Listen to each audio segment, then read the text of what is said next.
Why, hello there. Hope everyone is doing well. So, time for a video blog. You question why I titled it in the video. Well, on October 5th of 2025, I've sold my Granblue Fantasy account, meaning that I wanted to move away from the gacha game. I'm not going to tell you how much I had it sold it for, as it seems more of a personal thing. Besides, I was glad I got it out of the way since it took about over several months of waiting. I've also deleted the selling account logs, as those sort of videos were meaningless to me.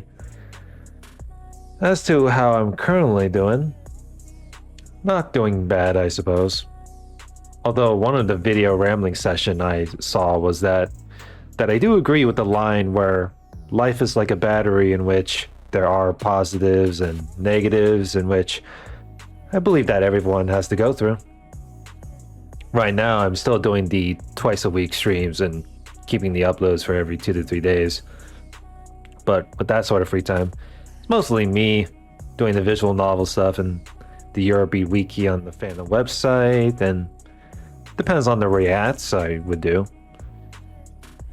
Well, the good part about it right now is that I'm close to 1,000 followers on the YouTube channel, or in another phrase, 1,000 subscribers, meaning that I'm mostly going to start those re-uploaded music related stuff to the second channel, just to avoid further trouble.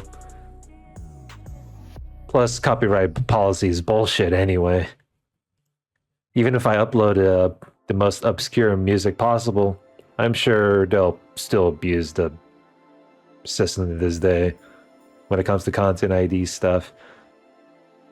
There are weird things about online criticism as of now. One was that I was asked of whether small YouTube channels are getting plummeted in terms of views. So I'm going to say this as a random take. I've seen people who has a huge following and they get screwed over to where they have little to no backup plan. Normally, being concerned over it is more of a, when it comes to views, is like a nothing burger. And then there are some videos that take a while. I'm sure YouTube meta nowadays is relying on the trending, relying on algorithm crap, or if you really like to fuck around, do the sloppy Joe sessions for clicks. And there are times where I still want to go back to the usual old school style of LPs, and it doesn't matter whether they see my videos or not, because it'd mean I already did those. The off-stream recordings would be less on my part because it depends on how much off time. We'll see how it goes. That'll be the end of my yapping. Hope you enjoyed this video session and have a good one.